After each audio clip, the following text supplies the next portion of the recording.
우리가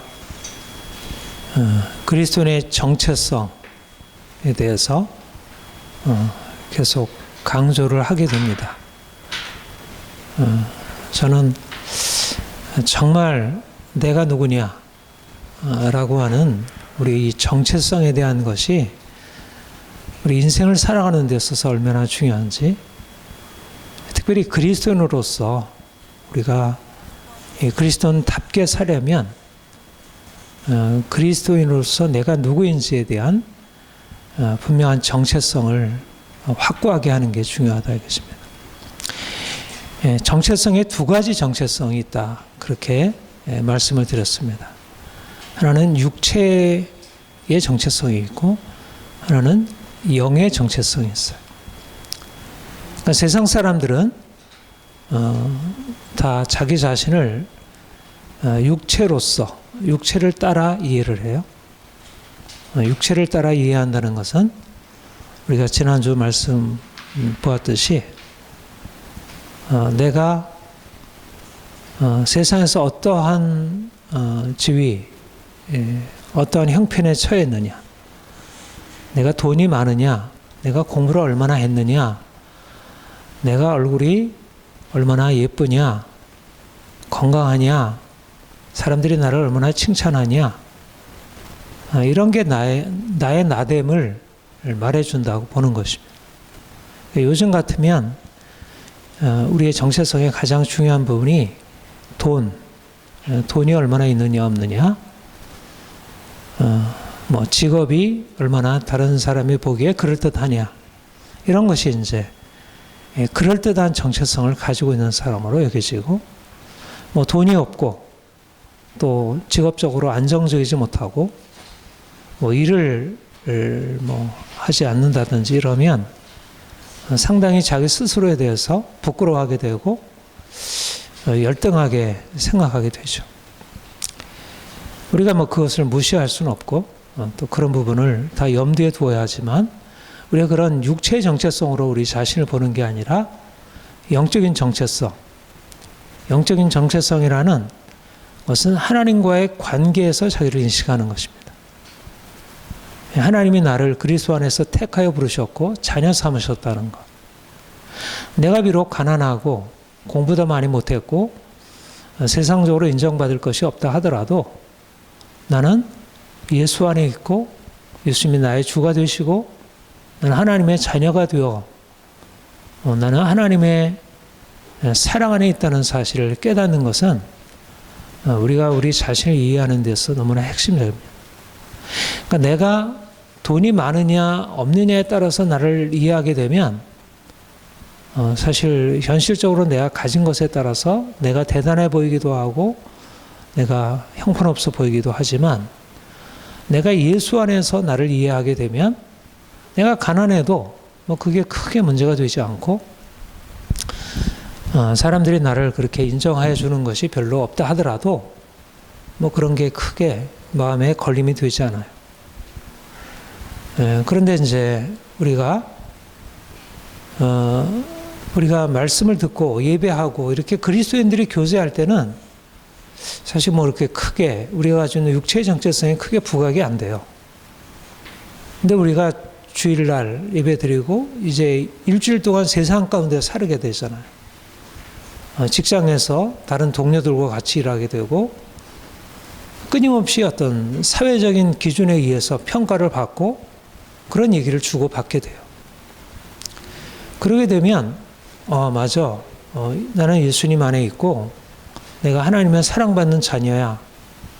그게 굉장히 좋았는데 그게 사라진 건 아닌데 현실 가운데 들어가게 되면 이러저러한 이제 공격이 들어오는 거예요. 내가 누구냐에 대해서.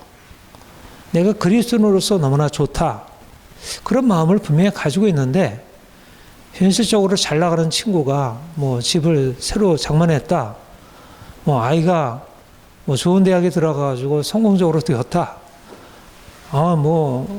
이제 누구 친구 아들이 좋은 며느리를 얻어가지고 좋은 그 짝을 만나서 너무 잘 나가게 되었다. 이런 얘기를 들으면 내 형편이 뭔가 이러면서 자기 자신에 대해서 초라하게 여기게 되고, 그러니까 뭔가 인생에 대해서 좀 불만이 생기게 되고, 인생이 자기가 좀 별 볼일 없어 보이는 거예요. 그러니까 자기가 예수 안에 있다는 사실을 부정하는 건 아니고, 나는 천국에 들어갈 사람이고 구원받았다는 것을 인정해도 그런 외적인 형편에 의해서 이제 평가를 받게 되고 비교되면 인생이 자꾸 흔들리게 됩니다. 이거는 누구 하나 예외 없이 저도 그렇고 여러분도 다 때때로 겪게 되는 일입니다. 그러니까 우리는 그리스도인으로서 이미 놀라운 은혜를 받은 새로운 피조물 들이고 하나님의 자녀지만 우리가 이제 현실, 육체를 따라 사람들을 평가하고 그렇게 이제 이해하는 그런 현실을 살아가게 되니까 자꾸 그런 면에서 우리 자신을 잃어버리게 됩니다. 그거를 갈라디아서 5장 1절에 종의 멍에를 다시 매는 거라 그렇게 얘기를 해요. 그래서 세상의 평가 기준에 따라 다시 내가 정체성이 흔들리고 세상적으로 나를 다시 보게 되고, 그래서 그걸 다시 쫓아가게 되는 거예요. 돈을 쫓아가게 되고 사람들의 평가에 얽매이게 되고, 그래서 자기 자신에 대해서 더 이상 그리스도 안에서 자기를 인식하는 그 기쁨과 자유함을 잃어버리는 것입니다.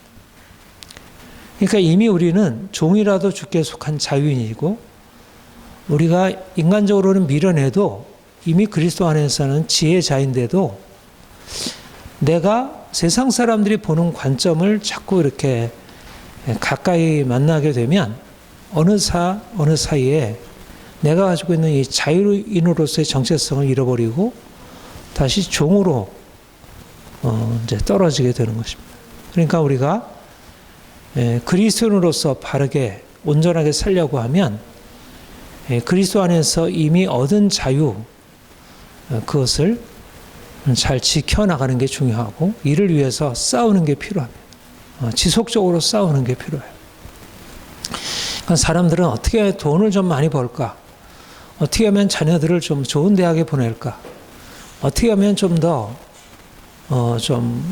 그 세상이 인정할 수 있는 그런 성공을 거둘까? 이게 이제 싸움의 주된 방향이잖아요. 우리는 이제 그 방향이 아니고, 내가 어떻게 하면 주님이 나에게 주신 이 놀라운 새로운 정체성을 내가 잃어버리지 아니할까? 이게 이제 우리의 싸움의 주된 방향이라 이거죠. 우리 갈라디아서는 이 자유의 복음이라 할 수 있습니다. 너희가 다시는 종의 멍에를 매지 말고 이제 그리스도 안에서 주신 자유를 끝까지 붙들고 살아가라. 이게 이제 갈라디아에서의 가장 주된 복음인데, 이 갈라디아 2장 11절 14절 요 내용은 갈라디아서의 자유의 복음을 이제 우리에게 선명하게 말씀해주는 중요한 에피소드예요. 그러니까 갈라디아 2장 16절 사람이 이제 의롭게 되는 것이 율법의 행위로 말미암지 않고 오직 예수 그리스도를 믿음으로 된다는 이 이신칭의 복음을 얘기하기에 앞서서 이제 안디옥 교회에서 일어났던 작은 에피소드를 사도 바울이 언급해요. 여러분 안디옥 교회 아세요? 안디옥 교회가 어떻게 세워진 교회인지, 어떤 교회인지 잘 모르시죠? 그 안디옥 교회는 사도행전 12장인가요? 그렇게 나오는 이제, 그러니까 안디옥 교회는 이방인 교회예요. 이제 안디옥이라고 하면 소아시아, 지금으로 보자면 터키에 아마 속해 있을 거예요. 그러니까 원래 이제 예수님께서 십자가 지시고 부활 승천하신 이후에 오순절 예루살렘에서 다락방에서 이제 기도하던 그 이제 120명의 형제들에게 성령께서 임하셨잖아요. 그래서 이제 베드로가 성령 받아서 성령 충만해서 설교하니까 예루살렘에 있는 많은 사람들이 예수를 믿게 되었어요. 그래서 수많은 사람들이 주님께 돌아오게 되고, 베드로가 옥에 갇히기도 하고 이랬지만, 강력한 성령 역사로 인해서 엄청 많은 사람들이 이제 주께 돌아오면서 예루살렘 교회가 세워졌어요. 그런데 사실 이렇게 이제 예루살렘 교회가 막 이제 흥왕하게 부흥하게 되니까, 당시에 예수님을 죽이고 이제 예수님을 따르던 사람들을 핍박하는 이 대제사장 관원들, 이들이 이걸 이제 지켜볼 수 없었던 거예요. 그러니까 이제 굉장히 이제 경계심을 갖고, 예수님이 살아계실 때도 문제였는데 예수님이 죽고 나서 부활했다고 제자들이 더 이렇게 이제 막 더 옛날과 비교할 수 없는 정도로 이제 부흥하니까 심각한 문제를 가지고 이제 박해가 이제 시작이 되었죠. 그러던 중에 이제 그 예루살렘 교회에 이제 이러저런 문제가 있으면서 이제 7 집사를 세우게 되고, 그 7 집사 중에 그러니까 스데반이라고 이제 아주 성령 충만해서 이제 스데반이 복음을 전하게 되면서 그가 이제 돌에 맞아 죽게 되잖아요. 근데 그 돌에 맞아 죽을 때 이제 사도 바울이 이제 그 같이 이제 지켜보고 있었죠. 그래서 스데반의 순교로 인해서 그 후에 엄청난 예루살렘 교회 안에 박해가 일어나게 되었고, 그래서 많은 사람들이 흩어지게 되었어요. 그래서 로마서 사도행전 이제 8장에 보면 사마리아로 이제 가서 복음을 전하니까 사마리아의 사람들이 돌아오고, 그러니까 이 인근에 그 예루살렘 교회 박해로 인해서 오히려 복음이 옆으로 확산되는 그런 이제 그런 일이 일어났습니다. 그러던 중에 이제 그 복음을 들고 이제 이러저러한 주변에 흩어진 사람들 중에 헬라인에게 복음을 전하게 된 것입니다. 그러니까 이방인이죠. 그래서 그들이 이제 주님께 돌아오게 되고, 그들이 이제 안디옥에 사는 사람들이었어요. 그래서 안디옥에 예수 믿는 사람들이 많아지게 되었어요. 그러니까는 이제 사람들이 베드로가 이제 성령으로 말미암아 이방인에게도 복음이 전해질 수 있고 그들도 예수 믿을 수 있다는 사실을 성령으로부터 이제 깨닫게 된 이후에, 그래서 안디옥에 이제 많은 사람들이 주님께 돌아왔다는 얘기를 듣고 예루살렘에 있는 사도들이 의논해서 2 사람의 복음 사역자를 파송하게 돼요. 그래서 파송받은 사람이 바울과 바나바라고 하는 신실한 주의 사역자들이었어요. 그러니까 아직 바울은 아직 그렇게 뛰어난 사도로 이제 인정을 받기 전에 사람이었어요. 그러나 아무튼 예루살렘의 사도들이 이제 보내니까 거기서 복음 사역을 하면서 1년 동안 복음을 가르치게 되고, 강력한 이제 그 복음의 역사가 일어나게 되고, 사람들이 이제 주님께 돌아오게 되고, 거기서 처음 그리스도인이라는 명칭을 얻게 되었어요. 그만큼 그리스도를 따르는 사람들이라는 의미로 그렇게 되었어요. 그래서 이제 예루살렘 교회가 있고, 예루살렘 교회는 이제 유대인들을 중심으로 한 교회고, 안디옥 교회는 이방인들이 이제 중심이 된 교회로서 이제 이방인들이 교회가 이제 처음 세워진 거죠. 그리고 이제 안디옥 교회를 중심으로 해서 계속 다른 교회로 복음이 이제 전파되고 이방 교회들이 이제 확산되죠. 그리고 바울이 처음에 전도 여행을 떠나서 이제 그 선교를 하게 되잖아요. 근데 그 어디에서 파송을 받은 거냐면 이 안디옥 교회에서 파송을 받았어요. 그러니까 안디옥 교회는 이방 교회로 처음 세워진 교회이기도 하고, 그리고 이방 교회를 세우기 위한 선교의 전초 기지가 되기도 한 것입니다. 그 정도로 이제 중요한 이제 교회인 것입니다. 그러니까 아무튼 사도 바울이 이곳에서 이제 예수 그리스도의 복음을 전하기 시작했어요. 그런데 사실은 우리가 사도 바울의 복음을 들어보면 기본적으로 모든 사도들의 복음이 예수 그리스도께서 우리의 주가 되신다는 것, 그리고 십자가로 말미암아 우리가 구속함을 받고 하나님의 자녀가 되고 거룩한 삶을 살게 된다는 것, 이것은 대동소이해요. 그런데 특별히 사도 바울에게서 특별한 어떤 복음의 특별한 내용이 있었어요. 그게 뭐냐면 이 갈라디아에서 특별히 부각이 되었던 율법의 행위가 아니고 오직 믿음으로 의롭다함 받는다는 이 복음이었어요. 이거는 베드로나 야고보나 요한이나 이런 다른 유대인 다른 사역자들과는 다른 내용이었어요. 물론 그 내용과 부딪히는 것은 아니지만 이제 사도 바울의 특별한 복음이었어요. 율법의 행위가 아니라 오직 믿음으로 얻었던 받는다는. 우리가 이것을 이제 종교개혁자들이 다시 발견해서 이신칭의 복음이라 그렇게 얘기를 하게 되었죠. 왜 사도 바울에게는 이 복음이 특별히 주어지게 된 것일까요? 그는 이방인 사역자이기 때문에 그래요. 유대인들에게는 그들이 뭐 할례를 받고 안식일을 지켜 행하고 음식을 구별하고 먹는 것은 그리스도를 따라가는 데 있어서 특별히 크게 뭐 방해가 될 것도 없고 그것이 크게 문제가 될 요인이 없었어요.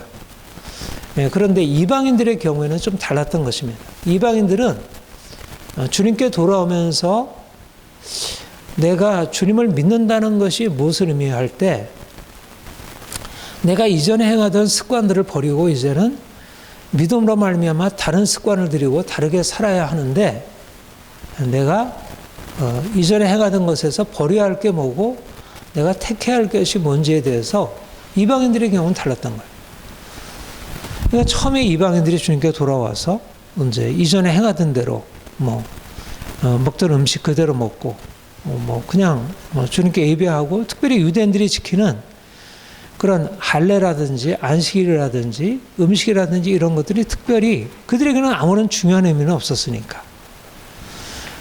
그래서 이제 그런데 이제 사도 바울이 그들에게 복음을 전하면서 당신들이 주님께 돌아올 때 그런 유대인들이 지키는 할례나 안식일이나 음식법이나 이런 것들은 여러분들에게는 중요한 것이 아닙니다. 예수님이 이 땅에 오셔서 이미 십자가로 그것을 이루셨기 때문에 그것은 하나님께 나아가는데 그게 중요하지 않습니다. 말하자면 율법의 행위, 그런 할례나 안식일과 같은 율법의 행위는 그리스도를 믿고 믿음으로 살아가는 데 있어서 그렇게 중요하지 않은 것이라고 그렇게 가르쳤어요. 그래서 그들은 이방인이지만 그들이 이방인으로서도 그리스도 안에서 하나님의 자녀가 되는 데 있어서 유대인과 동일하게 평등하게 이제 하나님의 자녀가 될 수 있다는 그런 자유의 복음을 이제 듣고 그 안에서 그들은 그냥 이방인으로 지나면서 말씀을 따라 살 수 있게 되었죠.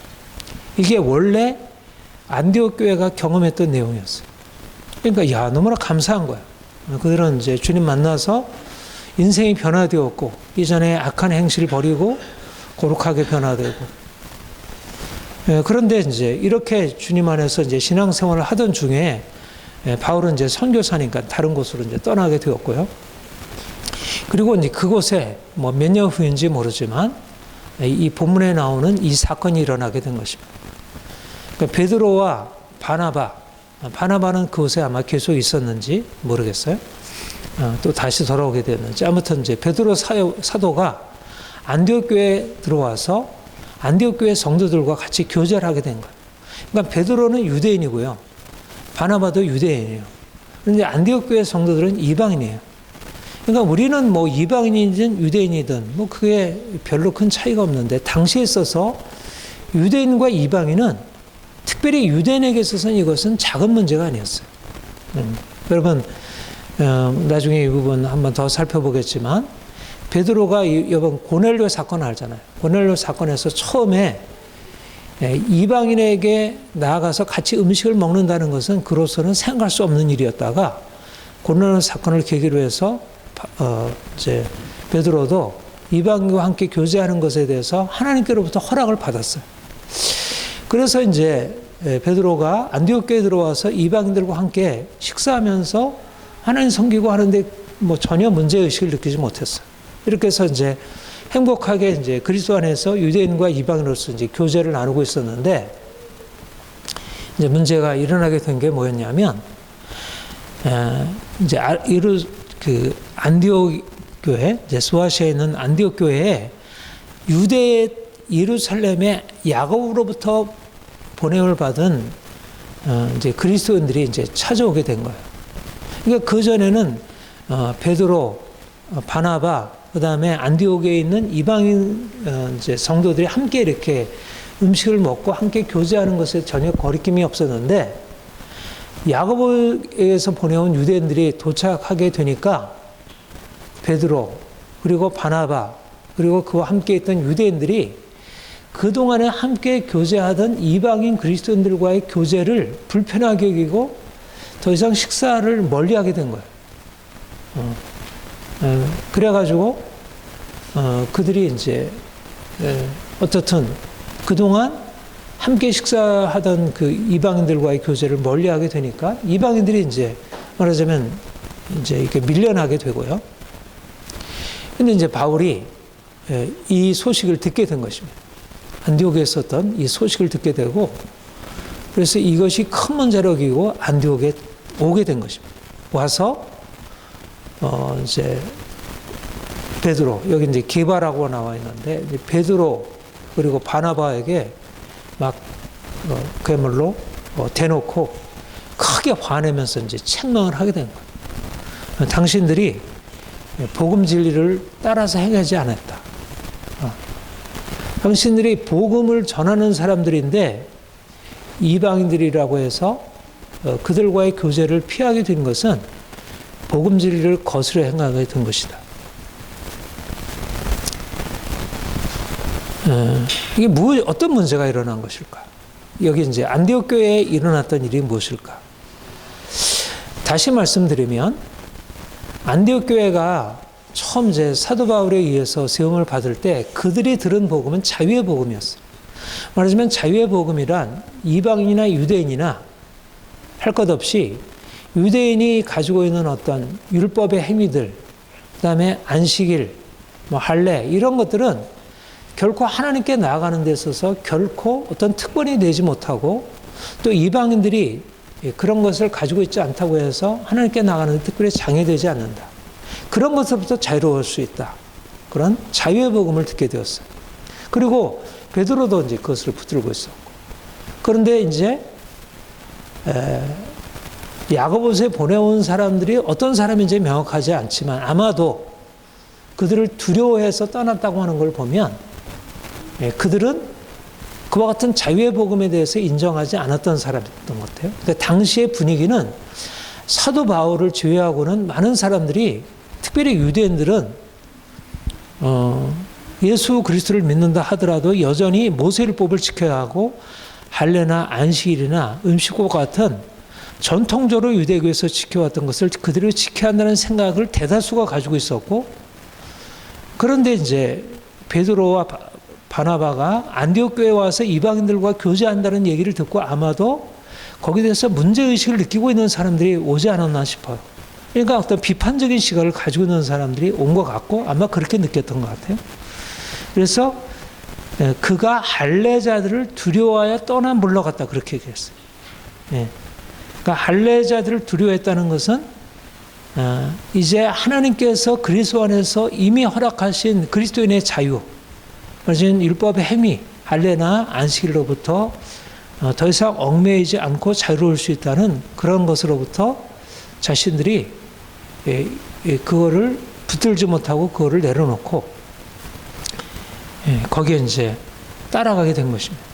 그러니까 이건 금방 말씀드린 대로 당시의 분위기를 통해서 생각할 수 있어요. 당시의 분위기에서 많은 유대인들이 할례와 율법을 무시하는 사도 바울과 같은 사람들에 대해서 굉장히 비판적이고 미워하고 굉장히 부정적인 악감정을 가지고 있고 그들에 대해서 이제 공격적이었던 것이에요. 그러니까는 베드로, 바나바, 그의 유대인들이 그런 당대 분위기들을 느끼면서 그들이 온다고 하니까 그것에 대한 두려움으로 포기하게 된 거죠. 그 갈라디아 4장에 보면 사도 바울이 이제 그런 말씀을 한 적이 있는데 그때 육체를 따라하는 자가 성령을 따라하는 자를 박해한 것 같이 말하자면 할례주의자들 할례를 지켜야 한다고 하는 할례를 강조하는 유대인들이 육체를 따라 행하는 자들이에요. 그러니까 육체를 자랑하고 육체를 반드시 지켜야 한다. 그런데 성령을 따라 행하는 자들 믿음으로 말미암아 그것으로부터 자유를 선언하고 있는 자를 이제 박해했다. 이게 이제 당시의 분위기였고 당시의 분위기에 그들이 이제 굴복하게 되었다는 것입니다. 여러분 이제 이 사건을 우리가 어떻게 평가할 수 있을까? 안디옥 교회. 사실 이제 쉽지는 않은 내용이에요. 이게 좀 신학적인 내용이긴 하니까 좀 일반 설교에서 사실 이런 내용을 다루기는 쉽지 않고 이제 신학교에서 다룰 수 있는 내용이긴 한데, 근데 이제 안디옥 교회는 여러분들 말씀드린 대로 사도 바울이 세운 이제 교회이고, 안디옥 교회 안에는 이 자유, 그리스도인으로서 자유, 이방인이라 하더라도 율법의 행위 없이 할례나 안식일을 지키지 않고서, 음식법을 지키지 않고서도 하나님 앞에 나아갈 수 있다는 것을 이미 알고 있는 사람들이었어요. 그곳에 있는 이방인, 유대인. 그리고 무엇보다도 사실은 말씀드린 대로 베드로는 하나님의 성령으로 말미암아 직접 계시로 이방인들과의 교제를 하나님께서 내가 깨끗하다는 것을 네가 속되하다 하지 말라, 그러면서 직접적으로 그리로 인도했었어요. 그러니까 베드로도 그것을 알고 있었어요. 그런데 베드로마저, 그 훌륭한 베드로마저도 그 유대인들, 할례주의자들의 그런 미움이나 그 공격을 두려워해서 포기했다는 것입니다. 그만큼 당시에 자유의 복음을 지켜 행하기가 어려웠다는 것입니다.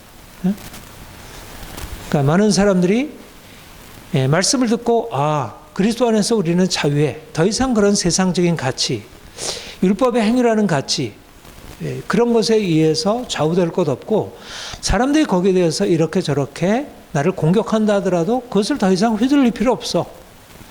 이제 마음으로는 그런데 정작 저쪽에서 강한 공격을 가지고 내게 다가오게 될 때 그 공격 앞에서 자신이 가지고 있는 것을 놓쳤다는 것입니다. 사도 바울이 베드로를 향해서 이렇게 얘기했어요. 어찌하여 억지로 이방인을 유대인답게 살게 하느냐.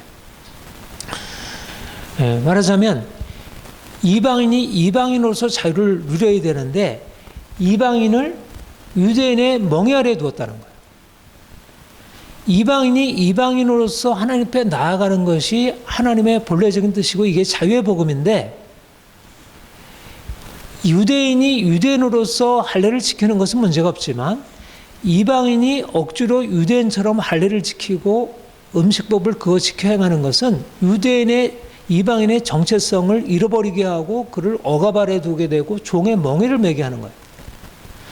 그러니까 그리스도께서 오신 것은 종의 멍에를 매지 아니하고 유대인이든 이방인이든 자신의 정체성을 가지고 하나님께 나아가게 하는 건데, 자신이 가지고 있는 그런 정체성, 인간적인 정체성을 그런 방식으로 부정하고 율법의 멍에 아래 두었다는 것은 하나님이 주신 고유한 그리스도인으로서 자유의 정체성, 종이지만 그리스도 안에서, 주 안에서 자유인이라고 하는, 나는 무할례자이지만 무할례자로서 이미 할례자와 같은 이미 하나님의 택한 백성이라고 하는 그 정체성을 잃어버리겠다는 거죠.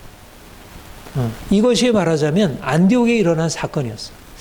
안디옥 교회에 무슨 일이 일어났는가? 왜 사도 바울이 그렇게 화를 내면서 게바와 대립했는가? 그것은 바로 하나님께서 하나님의 교회, 안디옥 교회에 부여하신 이 자유라고 하는 이 정체성을 사도 베드로, 바나바와 같은 훌륭한 하나님의 사역자들이 나서서 부정하게 만들었으니까. 그래서 심각한 복음의 위기라고 생각했다는 것입니다. 여러분, 이게 바로 지금도 우리 안에 거듭 되풀이되는 일이에요. 사도 베드로나 바울과 같은 훌륭한 하나님의 복음 사역자들이, 사도들이, 이들은 다 사도들이에요. 바나바도 사도라 할 수 있는데, 사도들이 복음 안에서 주어진 자유를 잃어버릴 정도니까, 하물며 오늘날 우리와 같은 사람들이 주님께서 우리에게 주신 자유, 나는 하나님 안에서 자유해. 나는 더 이상 세상에 매이지 않을 거야. 나에겐 돈이 중요하지 않아. 사람들의 평가는 나에게 중요하지 않아. 이렇게 이제 마음으로 생각은 했지만, 그러나 실질적으로 사람들이 이러저러한 그런 것에 대해서 공격하고 그것에 대해서 비판하고 부정하게 될 때 거기서부터 자유롭지 못하고 그 압력에 굴복하게 된다는 거예요. 여러분들이 이제까지 한번 살아온 삶을 살펴보세요. 주님이 나에게 주신 새로운 정체성으로 내가 살아왔는지, 아니면 그 정체성을 내가 마음으로는 붙들고 있지만 현실의 압력에 쉽게 굴복하고 타협하게 되지 않았는지. 그러니까 여러분들에게 처음 말씀드린 대로 그리스도인이 이 세상에서 싸우는 싸움의 가장 첫 번째는 뭐냐면 내가 그리스도인으로서 허락받은 이 자유를 내가 지속하느냐 아니면 그것을 외부의 압력에 의해서 사람들의 어떤 미움이나 평가에 의해서 그것을 내려놓고 그것을 따라가게 되느냐 이 싸움인 것입니다. 그러니까 내가 뭐 여러 가지 세상에서 성공하고 뭐 많은 일을 하고 이게 중요한 게 아니라 수많은 일을 해도 사도 베드로 얼마나 수많은 일을 얼마나 훌륭한 일을 많이 했어요.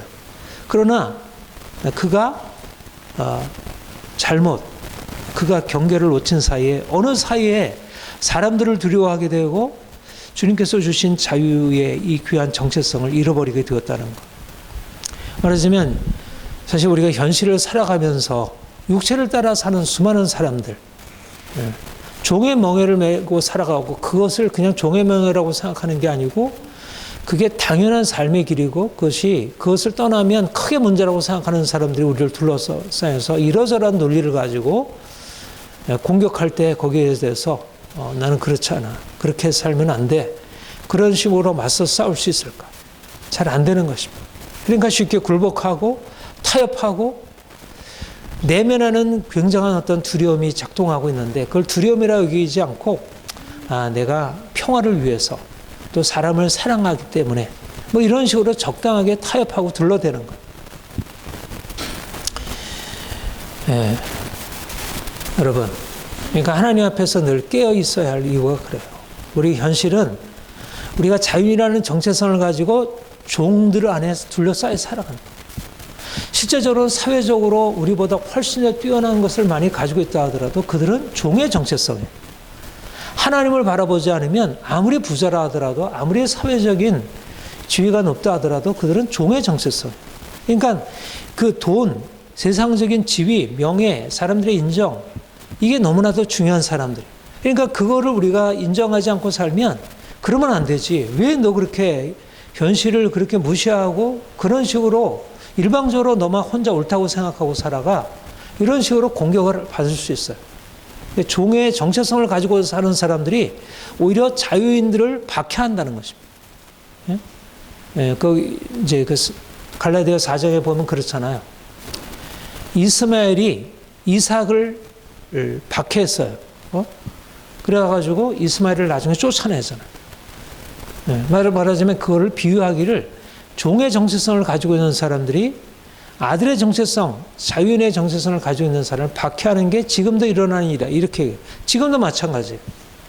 세상적으로 부유하지만 종의 정체성을 가지고 있는 사람들이 세상적으로 가난하지만 그리스도 안에서 자유인의 정체성을 가지고 있는 사람들을 박해할 때 그리스도인의 자유인의 정체성을 가지고 있는 그리스도인들이 세상적으로 나보다 낫다고 여겨지는 사람들 앞에 쉽게 굴복하고 그걸 따라가게 되는 거예요. 이게 이제 강력한 압력이고 공격이에요. 이게 이제 세상에 이게 세속화되어 가는 일이죠. 오늘날 세상이 돈이라고 하는 가치에 정복당하고 외적인 성장 이런 것이 교회를 이끌어가잖아요. 그런 교회가 인정받고 그러나 이것은 그리스도 안에서 주어진 자유의 정체성을 잃어버리는 것입니다. 우리가 자유의 복음 진리를 따라 산다는 게 뭘까? 이런 세상의 미움, 세상에 대한 박해의 두려움을 극복하는 것이죠. 이게 중요해요. 그러니까 두려움을 극복하는 게 중요해요. 이제 용기, 미움받을 용기. 이게 사실은 인간적으로도 이제 굉장히 중요한 일이고, 특별히 그리스도인으로서 우리가 자신의 정체성을 지키고 살아가는 데 너무나 중요합니다. 우리가 바울이 이런 복음의 자유의 복음의 위기에 대해서 어떻게 대응했는지를 한번 살펴볼까요? 11절 우리 같이 읽어봅시다. 시작. 게바가 안디옥에 이르렀을 때 책망받을 일이 있기로 내가 그를 대면하여 책망하였노라. 여러분 이거는 큰 사건입니다. 여러분 바울과 게바, 베드로를 비교하면 베드로는 당시로 말하자면 일종의 캐톨릭으로 말하면 교황에 위치해 있는 사람이고 그리고 바울은 하나의 작은 교회 신부나 뭐 조금 나으면 뭐 주교 정도 될까? 그 정도 위치 있는 사람이에요. 근데 교황을 대면해서 책망을 한 일입니다. 당시 최고의 기독교계의 으뜸되는 수제자, 지도자 베드로를 향해서 당신 복음지를 일단은 행하지 않으면서 이렇게 행하게 되느냐 하고 그렇게 책망한 일이에요. 그러니까 거꾸로 된 일이죠. 말하자면 위계 질서로 보면 완전히 이렇게 상명하복에서 오히려 이제 이렇게 거슬러 행하는 것입니다. 위계 질서를 거스른 것이에요. 근데 이게 말하자면 사도 바울이 가지고 있는 자유예요. 복음의 자유예요. 이게 개신교의 프로테스탄트 정신이에요. 루터와 같은 칼빈과 같은 일개 수도사가 일개 평신도가 감히 교황을 향해서 꾸짖은 것이에요. 이게 개신교의 프로테스탄트 정신이에요. 그러니까 우리 그리스도인들 안에는 이런 자유의 정신이 들어있어요. 우리 개신교인들에게는. 바로 바울의 자유인 것입니다. 말하자면 아무리 높은 지위를 가지고 있다 하더라도 아무리 탁월한 어떤 위에 있는 그 지위를 가지고 있다 하더라도 그가 복음 진리를 거스려 행하게 되면 거기에 대해서 책망할 수 있다는 거예요. 이건 여러분들이 저에게도 해당되는 일이에요. 내가 여러분들을 책망할 수 있고 여러분들을 훈계하고 그러면 안 됩니다 말할 수 있지만 여러분들도 내가 복음 진리를 따라 행하지 않으면 목사님 그거는 잘못한 일이에요. 말씀은 분명히 이렇게 하는데 어떻게 목사님 그렇게 행하세요. 이렇게 책망할 수 있다는 거예요. 이게 우리가 그리스도인이 가지고 있는 자유예요. 그러니까 그리스도인들은 세상의 왕이나 부자나 어떤 권력자들 앞에서도 감히 맞서 진리로 대항할 수 있는 거예요. 이게 민주주의잖아요. 대통령에 대해서 비판할 수 있는 거. 제가 그 셀마라는 그 마틴 루터 킹에 관한 이제 그 전기 영화를 봤는데 거기 보면 그 마틴 루터 킹은 일개의 그 흑인 지도자 목사잖아요. 물론 그런 이름을 가지고 있는 지도자이긴 하지만 당시의 대통령 존슨 대통령 앞에 가가지고 이렇게 딱 다리를 꼬고 뭐 그 사람들은 그게 문화이기도 하지만 앉아가지고 막 이제 백인들의 그 잘못된 그런 그들의 의식과 행동들에 대해서 막 비판적으로 얘기를 하는 거예요. 그러니까 존슨 대통령은 그 앞에서 당신 말이 옳소 이렇게 받아들이게 되는 그게 민주주의더라고요. 근데 그러면서 이제 엄청난 흑인의 이제 그런 인권에 대한 어떤 새로운 것을 가져왔잖아요. 이게 말하자면 복음 진리 안에서 어떤 권력이라 할지라도 자유로울 수 있다는 것이죠. 그러니까 말하자면 사도 바울이 어떻게 복음 진리를 수호할 수 있었을까? 이 자유인 것입니다. 내가 세상적인 가치, 인간적으로 나보다 뛰어나다고 하는 것 앞에 저분이 목사님이니까 저분이 지도자니까 내가 그 안에 뭐 잘못되다 따라야지 이게 아니고 당신이 하나님의 말씀을 가르치는 지도자로서 어떻게 복음 진리를 행하지 않습니까? 복음 진리가 어떤 인간적인 주의보다 어떤 외적인 다른 어떤 가치들보다 더 낫다고 하는 것을 분명히 붙들고 실제적으로 그것을 머리로서만 아는 게 아니라 실질적으로 그 가치를 따라서 그렇게 행하는 것입니다. 여러분 어떻어요? 저는 이런 거 보면 굉장히 좀 마음에 감동과 흥분이 있어요. 저는 하나님이 저에게 적어도 뭐 제가 가지고 있는 것은 없지만 이런 그것에 대해서 가치에 대해서 저는 이런 그 인생에 대해서 자유를 주장한 사람들 굉장히 아주 탁월하게 봐요. 넬슨 만델라, 뭐 마틴 루터 킹, 뭐 간디, 뭐 이런 분들 다 안중근 뭐 이런 분들 어떻든 가치를 위해서 자기 인생을 거기에다가 주변 사람들이 뭐라 해도 감히 대항해서 싸울 수 있는 사람. 사실 그러니까 그리스도인들이 된다는 것이 이게 자유인이에요. 자유인이라는 것은 내가 원하는 것 잘 지켜가는 이게 자유인이 아니고 내가 하나님이 나에게 주신 이걸 가지고 어떤 것도 두려움 없이 감히 세상의 강력한 권력이나 그런 힘 앞에 자기를 내세우는 거예요. 그러니까 하나님 앞에서 나를 의지하고 그분 앞에 나를 드리고 살아가면 세상이 두렵지 않은 거예요. 어떤 것도 갈라디아 5장 11절에 보면 이렇게 말씀했어요. 형제들아, 내가 지금까지 할례를 전하였다면 어찌하여 지금까지 박해를 받으려? 그리하였으면 십자가의 걸림들이 제거되었으니. 그러니까 사도 바울은 바로 이런 자세를 가지고 그가 유대주의자들과 대항해서 싸웠어요. 그러니까 그는 할례를 전하면서 끊임없이 많은 박해를 받았어요. 그런데 그가 박해를 받지만 이것에 대해서 내려놓지 않은 것입니다. 그러니까 박해라고 하는 것은 우리에 대해서 굉장히 자기가 하는 것에 대해서 이걸 해야 되나 말아야 되나 고민을 불러일으키잖아요. 왜 고민을 왜 안 했겠어요? 고민을 하게 되죠. 내가 손해를 보는데. 그런데 그럼에도 불구하고 그 박해에도 불구하고 뚫고 나가는 거예요. 이게 용기죠. 내가 죽느냐 사느냐라고 하는 그러한 어떻든 위기 앞에 섰을 때 보통 사람들 같으면 물러나는데 박해를 받음에도 불구하고 밀고 나가는 거예요. 이게 용기잖아요. 용사잖아요. 우리가 과거의 용사들 보면 뭐 이순신 장군 뭐 죽음 앞에서 내가 죽을 수 있다. 그러나 생즉사 사즉생 내가 죽더라도 죽으면 오히려 살리라 하는 것으로 밀고 나가는 게 용기잖아요. 이게 예수님의 자세였고 이게 바울의 자세였어요. 이게 그리스도인의 자세, 이게 자유인의 자세예요. 우리가 세상을 살아갈 때 세상 사람들은 다 돈, 권력, 사람들의 평가 이런 것 앞에서 그런 것이 있으면 따라가고 그런 것이 굉장히 위협을 받으면 뒤로 물러서고 말하자면 현실 논리 앞에 쉽게 굴복해요. 이게 십자가의 걸림돌 앞에 사람들이 넘어지는 거예요. 십자가의 걸림돌이 제거되었으리라. 그러니까 내가 이걸 하게 되면 내가 손해를 보는데도 하게 된다는 거. 이게 십자가의 걸림돌이에요. 대부분 이 걸림돌 앞에 그 고난 앞에 위기 앞에 사람들이 굴복하고 내가 그러면 내려놓죠. 그 두려움이 인생에 뚫고 나가야 할 마땅히 뚫고 나가야 할 대의를 내려놓게 하고 다른 사람의 평가 앞에 줄어들게 해요. 돈 앞에 권력 앞에 사람들의 평가 앞에.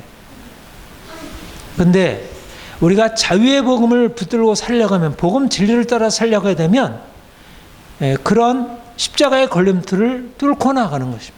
그런 것이 있음에도 불구하고 내가 이것을 행하게 되면 박해가 있고 고난이 있고 많은 것을 잃어버리게 되겠지만 나는 이것을 두려워하지 아니라 뚫고 나가는 것입니다. 저는 그러니까 구약에서도 뭐 다니엘, 요셉 얼마나 대단해요. 사울 얼마나 대단해요. 여호수아 갈렙 얼마나 대단해요. 사도 바울, 베드로 얼마나 대단해요. 이 대단한 것은 그들이 가지고 있는 외적인 지위, 권력, 부 이런 게 아니고 그들 안에 있는 하나님을 믿는 믿음으로부터 비롯된 이 자유입니다. 자유. 자유라고 하는 것은 엄청난 힘이에요. 오늘날 세상 사람들이 알고 있는 자유, 내가 원하는 거 하는 자유, 이런 자유는 진정한 의미에서의 자유가 아니에요. 진정한 의미의 자유는 것은 도덕적인 용기이고 하나님의 말씀 안에서 나를 잃어버릴 수 있는 자유, 나를 포기할 수 있는 자유, 돈에 대해서 안위할 수 있는 자유예요. 권력 앞에 내가 안위할 수 있는 자유예요. 내가 목숨을 내가 담보하면서까지도 말씀을 따라 행하는 것이 이 자유. 자유인이라고 하는 것은 바로 이런 의미의 자유. 근데 오늘날에 이런 자유가 너무 많이 이루어졌어요. 정치인들 이런 자유 다 내어버렸고 돈을 쫓아 권력을 쫓아가고 그리스도인들 목사라도 하더라도 이런 자유를 잃어버렸어요. 그러니까 인정을 받지 못해. 다 돈 앞에 다 종로를 타고 있고 권력 앞에 다 종로를 타고 있고. 여러분이 설사 세상적인 지위가 없다 하더라도 지혜가 없다 하더라도 이런 자유를 가지고 있으면 세상이 두려워할 수밖에 없어요. 내가 세상을 두려워하는 게 아니라 세상이 나를 두려워하는 것입니다. 사랑하는 여러분, 하나님께서 우리에게 이 놀라운 자유라는 새로운 정체성을 주셨어요. 근데 자유를 지켜나간다는 것은 그렇게 단순하지 않아요. 자유를 지킨다는 것은 고난을 각오해야 할 일이에요. 수많은 싸움들, 나와 다른 사람들이 그렇게 살면 되느냐, 비난하고 공격하고 때로 미워하고 실제적으로 내가 잃어버리는 것을 당할 수 있어요. 그럼에도 불구하고 이 자유를 지키기 위해서 기꺼이 고난의 대가를 감내하는 것, 이것이 바로 하나님이 우리에게 가라고 하시는 길입니다. 세상 사람들이 율법의 멍에 아래로 다시 들어가는 것에 대해서 사도와 같이 단호하게, 그건 아닙니다. 그래서는 안 됩니다. 겸손하지만 단호하게 책망도 하고 싸워야 합니다.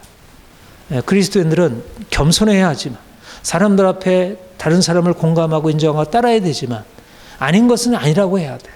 응? 자녀들에 대해서 아닌 건 아니라고 해야 되고 남편과 아내에 대해서 아니라는 것은 아니라고 해야 되고 부모님에 대해서라도 선생님에 대해서라도 목사님에 대해서라도 사장님에 대해서라도 아닌 건 아니라고 해야 돼요. 그렇게 해서 내가 손해를 볼 수 있잖아요. 근데 손해를 보면 하나님께서 들어주셔요. 하나님께서 그를 높이셔요.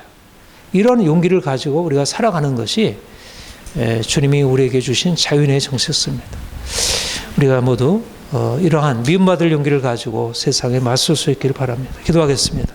하나님 아버지, 주께서 우리를 사랑하셔서 자녀로 부르시고 그리스도 안에서 자유인으로 살게 하시니 감사합니다. 여전히 우리는 세상이 두렵고 사람들의 평가가 두렵고 세상 앞에서 우리가 초라하게 보일까 전전긍긍할 때가 많습니다. 주님, 이제 우리가 세상을 따라 육체를 따라 살던 삶에서 이제 온전히 자유인의 자신의 정체성을 잃어버리지 아니하도록 사도 바울과 같이 오히려 종의 멍에를 메고 살아가려고 하는 사람들을 향해 책망하고 몸된 교회를 세워갈 수 있게 하옵소서. 오늘날 교회가 자유인의 정체성을 잃어버리고 세상을 따라 종의 멍에를 메어가고 살아가는 것을 봅니다. 주님, 우리 모든 그리스도인들이 이제 깨어나 주의 복음 가르치고 사람들을 자유인으로서 세워갈 수 있도록 각 가정 안에 자녀들이 자유인으로 세워지고 우리가 가는 곳곳마다 이 그리스도인의 자유를 선포하며 이것이 모두에게 공유되는 일을 허락하옵소서. 주께서 주신 사명 잘 감당하기를 원합니다. 감사합니다. 예수님의 이름으로 기도합니다. 아멘.